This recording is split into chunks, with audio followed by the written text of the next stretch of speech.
Study IQ IAS, अब तैयारी हुई affordable. Balochistan movement. Welcome to study IQ। मेरा नाम है आदेश सिंह।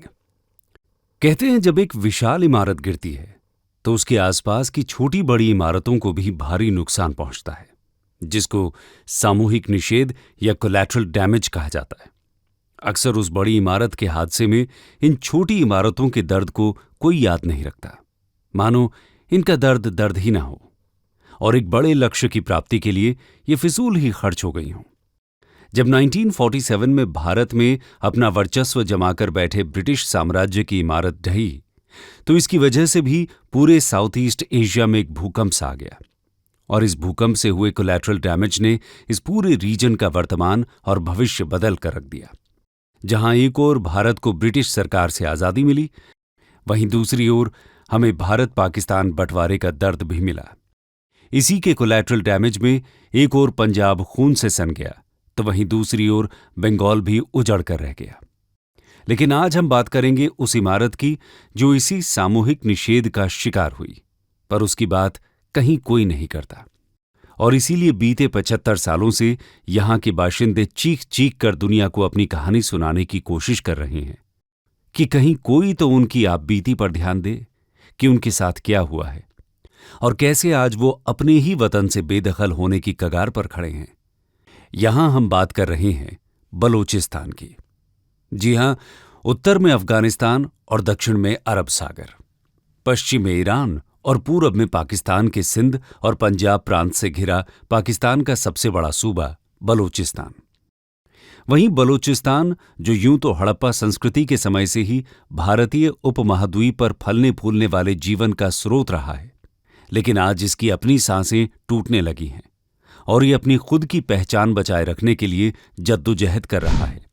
तो चलिए आज हम इस सुलगते बलोचिस्तान के अंगारों से भरी दास्तान समझते हैं और जानेंगे कि कैसे एक समय में हंसता खेलता बलोचिस्तान आज पाकिस्तान और चीन के बीच शतरंज की बिसात का एक मोहरा बनकर रह गया है।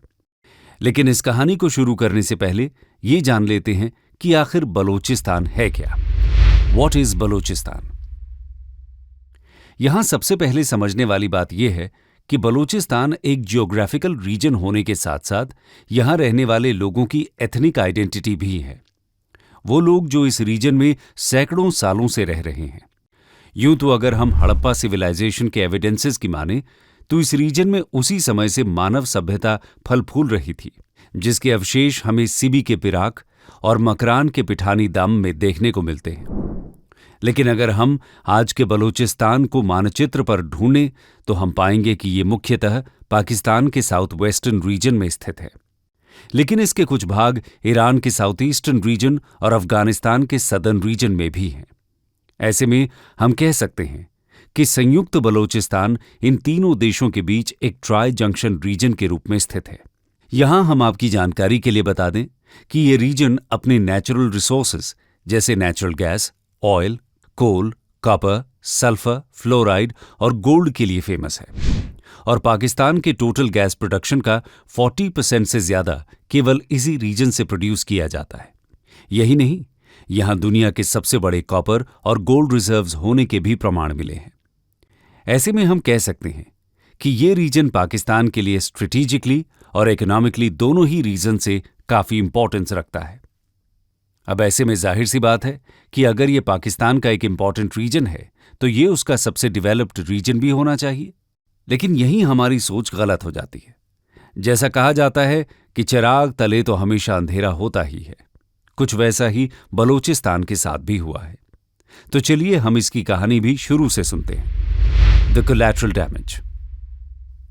आपको तो पता ही होगा कि जब 1947 में भारत आजाद हुआ तो इंडिपेंडेंस ऑफ इंडिया एक्ट 1947 के तहत इंडिया और पाकिस्तान दो अलग अलग मुल्क बनाए जाने के साथ साथ इनमें आने वाले ऑटोनोमस प्रिंसली स्टेट्स को ये ऑप्शन दिया गया कि वो इनमें से किसी एक देश को चुनकर उसमें शामिल हो सकते हैं। यही नहीं, इस एक्ट के अंतर्गत ये भी माना गया कि 15 अगस्त 1947 तक जो प्रिंसली या इंडिपेंडेंट स्टेट्स इनमें से किसी एक देश को नहीं चुनते हैं, उन्हें स्वच्छंद या ऑटोनोमस रहने की आज़ादी दी जाएगी। जिसमें वो इनमें से किसी एक या दोनों देशों के साथ भविष्य में अपने संबंध निर्धारित करने के लिए पूरी तरह स्वतंत्र होंगे। वहीं अगर हम आज के बलूचिस्तान को 1947 के मानचित्र में खोजें तो हम पाएंगे कि वो उस समय क्वेटा, नसीराबाद तहसील, नौशकी और बोलान एजेंसी के आसपास की ब्रिटिश चीफ कमिश्नर्स प्रोविंस के साथ साथ खनाते ऑफ कलात, लासबेला, मकरान और खरन नाम के 4 प्रिंसली स्टेट से मिलकर बनता था। इनमें से प्रिंसली स्टेट्स ऑफ कलात, जो आज के बलोच स्टेट का हिस्सा है, उसने अपने लिए आज़ादी चुनी, जिसके तहत उसने पाकिस्तान में शामिल होने से साफ इनकार कर दिया। साथ ही पार्लियामेंट्री प्रोसीजर के माध्यम से कलात ने खुद को एक स्वतंत्र देश घोषित कर दिया। लेकिन यहां भी पाकिस्तान ने कुछ वैसा ही किया जैसे उसने हमारे कश्मीर में किया था, और 1947 का साल खत्म होते होते पाकिस्तान ने अपनी सशस्त्र सेना के बल पर कलात पर कब्जा कर लिया। यही नहीं, उसने कलात के रहनुमा खान को बंदूक की नोक पर मजबूर करके कलात से इंस्ट्रूमेंट ऑफ एक्सेशन पर साइन भी करवा लिए, और इस तरह जून 1948 आते आते पाकिस्तान द्वारा हड़पा हुआ सारा बलूचिस्तान पाकिस्तान का एक राज्य बनकर रह गया। लेकिन बंदूक की नोक से हासिल किए हुए बलूचिस्तान ने घुटने नहीं टेके, और यहीं से बलूचिस्तान की असल बगावत ने जन्म लिया। लेकिन यह बगावत और उससे जुड़ी इंसर्जेंट मूवमेंट कुछ चरणों में आगे बढ़ी। तो चलिए अब हम बलूचिस्तान के इस विद्रोह को भी जरा करीब से जान लेते हैं। Phases of a Balochistan insurgency. अब तक जैसा हमने आपको बताया कि पाकिस्तान की फौज ने कलात के खान को मजबूर करके इंस्ट्रूमेंट ऑफ एक्सेशन पर उनके दस्तखत तो ले लिए, लेकिन खान के भाई प्रिंस करीम खान ने पाकिस्तान में बलूचिस्तान के इस इनकॉर्पोरेशन को मानने से इनकार कर दिया। यही नहीं, उन्होंने बलूचिस्तान की आज़ादी का झंडा बुलंद करते हुए पाकिस्तान के खिलाफ बगावत का बिगुल फूंक दिया।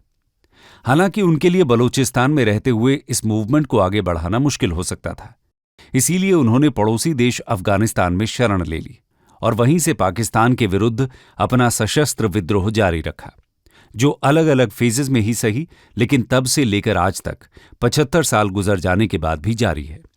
अगर हम इतिहासकारों और राजनीतिक विशेषज्ञों की माने तो बलूचिस्तान का ये विद्रोह 5 फेजेस में आगे बढ़ा, जिसमें पहला फेज तो उस इंस्ट्रूमेंट ऑफ एक्सेशन के साथ ही 1948 में शुरू हो गया था, लेकिन रिसोर्सेज और ऑर्गेनाइजेशन की कमी के चलते वो ज्यादा लंबा नहीं चल पाया। इसके बाद इस विद्रोह के 3 ऑर्गेनाइज्ड फेजेस देखने को मिले, जो 1958-59, 1962 से 64 और 1973 से 77 के बीच फुल फ्लेज्ड आर्म्ड रिबेलियन के रूप में चले, जिनके बारे में स्कॉलर्स का मानना है कि इनमें हर अगला फेज पिछले फेज से ज्यादा भीषण था, जिसमें पहले से ज्यादा ज्योग्राफिकल एरिया और पहले से ज्यादा विद्रोहियों ने सीधा हिस्सा लिया। यही कारण है कि जहां पहले 2 विद्रोहों में लोकल पार्टिसिपेशन लगभग ना के बराबर था, वहीं 1973 में शुरू हुए तीसरे विद्रोह में 55,000 से ज्यादा बलोच लड़ाके पाकिस्तान आर्मी और इरानियन एयरफोर्स से सीधा लोहा ले रहे थे। पाकिस्तान के ऑफिशियल आंकड़ों के अनुसार इस विद्रोह के 4th फेज में 3,000 से ज्यादा पाकिस्तानी आर्म्ड फोर्सेस के जवान और 5,000 से ज्यादा बलोच इंसर्जेंट्स ने अपनी जानें दी।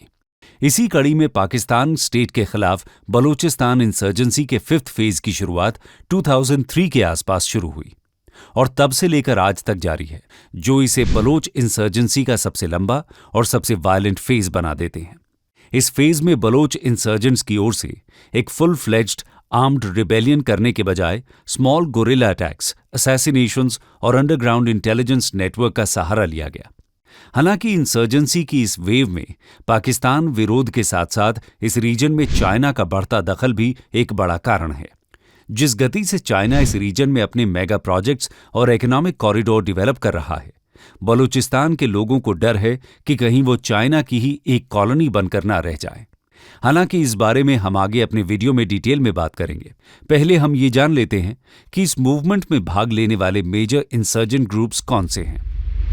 What are the various insurgent groups involved? अगर हम पाकिस्तानी गवर्नमेंट की माने तो इस समय बलूचिस्तान में 5 इंसर्जेंट ग्रुप्स एक्टिव हैं, जिनमें से बलूचिस्तान लिबरेशन आर्मी BLA सबसे बड़ा और ताकतवर इंसर्जेंट ग्रुप माना जाता है। इस ग्रुप की केवल एक डिमांड है, जो है पाकिस्तान से कंप्लीट सेपरेशन। पाकिस्तान द्वारा 2006 में इसे टेररिस्ट ऑर्गेनाइजेशन घोषित कर दिया गया है। इसके अलावा Baloch Liberation Front BLF, the Baloch Republican Army BRA, Lashkar ए बलोचिस्तान और द बलोच झलामा टाइगर्स जो अन्य ग्रुप्स हैं जो बलोचिस्तान के आर्म्ड मूवमेंट को आगे बढ़ा रहे हैं। अब आपके मन में शायद ये प्रश्न उठ रहा होगा कि आखिर ये विद्रोह इतने लंबे समय से चल क्यों रहा है। तो चलिए अब इस मूवमेंट के पीछे के कारणों के बारे में भी जान लेते हैं। Why does Balochistan aspire for separate statehood? जब मुस्लिम लीग द्वारा भारत से अलग एक सेपरेट पाकिस्तान नेशन बनाए जाने की मांग की गई तो वो समूचे भारत को केवल धर्म के चश्मे से देख रहे थे। इसीलिए उनका मानना था कि मुस्लिम धर्म मानने वालों के लिए यही सही रहेगा कि वो भारत से हटकर अपने लिए एक अलग देश बनाएं। अपने इसी उन्माद में डूबकर इन धार्मिक कट्टरपंथियों ने भारत के टुकड़े करवा दिए। लेकिन धर्म के आधार पर हुआ ये विभाजन अपने आप में एक खोखला सिद्धांत था। यही कारण है कि जहां एक ओर 1947 के बाद से ही भारत अलग अलग धर्मों और संस्कृतियों को समेटे आज भी एकजुट खड़ा है, वहीं दूसरी ओर पाकिस्तान अपने बिखराव की ओर बढ़ता चला जा रहा है। जब केवल धर्म के चश्मे से देखकर पाकिस्तान का विभाजन हुआ, तब वो भी अपने आप में बहुत सी संस्कृतियों और कबीलों का गढ़ था। उन्हीं में से एक था बलोचिस्तान, जिसकी हमेशा से हिस्टोरिकली, पॉलिटिकली, सोशली और इकोनॉमिकली हर एंगल से अपनी एक अलग पहचान रही थी। बलोच कम्युनिटी एक एथनिक ग्रुप के रूप में हमेशा से पाकिस्तान के सिंधी और पंजाबी कम्युनिटी से अलग रही है, बल्कि बलोच कम्युनिटी खुद को अफगानिस्तान की नेबरिंग कम्युनिटीज से ज्यादा कनेक्टेड पाती है। लेकिन जब से पाकिस्तान ने उस पर अपना कब्जा किया, तब से बलोचिस्तान की ये अपनी पहचान खोती जा रही है। यही कारण है कि शुरू में जो बलोच विद्रोह पाकिस्तान के अग्रेशन के खिलाफ शुरू हुआ था, वो धीरे धीरे उनकी अपनी खुद की पहचान बचाए रखने का संघर्ष बनकर रह गया। जब से पाकिस्तान ने बलोचिस्तान पर कब्जा किया है, तब से ही इस रीजन में पाकिस्तान मिलिट्री की हैवी प्रेजेंस रही है। ऐसे में तभी से ही इस रीजन में किसी भी तरह के विद्रोह की आशंका को दबाने के लिए पाकिस्तान आर्मी द्वारा फोर्स का एक्सटेंसिव इस्तेमाल किया जा रहा है, जिसके चलते human rights violation, mass murder, rapes और एक्सप्लॉयटेशन जैसे कुकृत्य भी किए जा रहे हैं, जिसके चलते बीते 7 दशकों में यहां सैकड़ों सिविलियंस की जानें गई हैं। और इसी सब की वजह से इस कम्युनिटी में मास इंटरनल डिस्प्लेसमेंट भी देखने को मिला है। ऐसे में बलोच कम्युनिटी को अपनी ही जमीन से बेदखल होने के लिए मजबूर कर दिया गया है। दूसरी ओर एक गौर करने वाली बात यह भी है कि यूं तो बलोचिस्तान पाकिस्तान का सबसे बड़ा सूबा है, लेकिन उसे हमेशा से ही हाशिए पर रखा गया है। पाकिस्तान की आर्मी हो या फिर उसकी पॉलिटिक्स, उनमें इस रीजन का रिप्रेजेंटेशन हमेशा ही नाम मात्र का रहा। यही नहीं, इकोनॉमिक डेवलपमेंट के मामले में भी इस रीजन के साथ सौतेला व्यवहार हुआ। और ये तब था जब पाकिस्तान गवर्नमेंट के लिए बलोचिस्तान ऑयल और गैस के लिहाज से सबसे इंपॉर्टेंट एसेट है। हालांकि ये रीजन हमेशा से पाकिस्तान के रेवेन्यू का एक इंपॉर्टेंट सोर्स रहा, फिर भी पाकिस्तान सरकार द्वारा यहाँ के बेसिक इंफ्रास्ट्रक्चर जैसे हेल्थ केयर और एजुकेशन पर रिसोर्सेज का वैसा प्रोपोर्शनल एक्सपेंडिचर नहीं किया गया जिसका बलोचिस्तान हकदार था। यही कारण है कि अगर हम आज की स्थिति में भी देखें तो बलोचिस्तान में गिरते स्टैंडर्ड ऑफ लिविंग के बीच इस कम्युनिटी की लाइफ एक्सपेक्टेंसी, एडल्ट लिटरेसी और प्राइमरी स्कूल एनरोलमेंट पाकिस्तान में सबसे कम है। लेकिन इतने अत्याचारों के बाद भी इस बलोच इंसर्जेंट मूवमेंट में असली तेजी बीते 2 दशकों में देखने को मिली है। और इसका सबसे बड़ा कारण है इस रीजन में चाइना का बढ़ता दखल। अपनी गरीबी और बढ़ते कर्जों के बोझ के चलते पाकिस्तान धीरे धीरे अपना पूरा देश ही थाली में परोसकर चाइना को देने को मजबूर है। ऐसे में बलोचिस्तान रीजन में चाइना के बढ़ते इन्वेस्टमेंट्स और पॉलिटिकल इंटरफेरेंस की वजह से यहाँ की कम्युनिटी पहले से ज्यादा सशंकित है, क्योंकि चाइना के इस बढ़ते इन्वेस्टमेंट से न केवल इस रीजन की परंपरागत इकोनॉमी और एनवायरनमेंट को खतरा है, बल्कि यहाँ की डेमोग्राफी और बलोचिस्तान की एथनिक आइडेंटिटी को भी इससे बड़ा खतरा है। साथ ही उनका मानना है कि जैसे जैसे चाइना का इन्वेस्टमेंट इस रीजन में बढ़ता जाएगा, वैसे वैसे उनका पाकिस्तान से अलग होने का सपना भी दूर होता जाएगा, क्योंकि फिर इस लड़ाई में चाइना भी एक इंपॉर्टेंट स्टेक होल्डर बनकर उभरेगा। यही नहीं, जिस तरह पाकिस्तान गवर्नमेंट ने ग्वादर पोर्ट एक स्टेट ओन्ड चाइनीज कंपनी को 40 सालों के लिए लीज पर दे दिया है, बलोच नेशनलिस्ट को ये डर है कि इस बढ़ते चाइनीज इन्वेस्टमेंट से कहीं समूचा बलोचिस्तान एक चाइनीज कॉलोनी न बन जाए। साथ ही अगर चाइनीज इन्वेस्टमेंट से ग्वादर चाइना की एक फुली डेवलप्ड पोर्ट सिटी बन जाता है तो इससे इस रीजन की डेमोग्राफी भी बदल जाएगी और फिर बलोच जो पिछले सैकड़ों साल से यहां फल फूल रहे हैं वो अब अपनी ही जमीन पर एक एथनिक माइनॉरिटी बनकर रह जाएंगे। यही कारण है कि जैसे जैसे इस रीजन में चाइना का फुटप्रिंट बढ़ता जा रहा है वैसे वैसे ये आंदोलन भी उग्र होता जा रहा है। कंक्लूजन, अगर हम इतिहास के पन्ने पलट कर देखें तो जैसा बलूचिस्तान में हो रहा है ठीक ऐसा ही एक समय में ईस्ट पाकिस्तान में भी हो रहा था, जिसका नतीजा ये हुआ कि ईस्ट पाकिस्तान ने अपनी बंगाली आइडेंटिटी को तरजीह देते हुए इंडिया की मदद से आजाद बांग्लादेश पा लिया। ऐसे में ये इतिहास फिर एक बार दोहराया जा सकता है और इसके पीछे भी दो कारण हैं। एक तो पाकिस्तान ने शायद इतिहास से सबक नहीं लिया कि कैसे देशवासियों को दबा और कुचल कर नहीं बल्कि उन्हें साथ लेकर आगे बढ़ा जाता है, और दूसरा इस बलोच मूवमेंट में भी इंडिया की एक अहम भूमिका देखने को मिल रही है, जिसमें अक्सर बलोच इंसर्जेंट ग्रुप्स भारत से ये गुहार लगाते रहे हैं कि वो इसमें प्रत्यक्ष रूप से दखल दे। अब अगर भारत ऐसा करता है तो कहीं ऐसा ना हो कि पाकिस्तान का फिर से बंटवारा हो जाए और चाइना हाथ मलता रह जाए। ऐसे में रीजन की शांति के लिए जरूरी है कि पाकिस्तान इतिहास से सही सबक ले और बलूचिस्तान के लोगों की एस्पिरेशंस को सीरियसली कंसिडर करे। स्टडी IQ IAS अब तैयारी हुई अफोर्डेबल।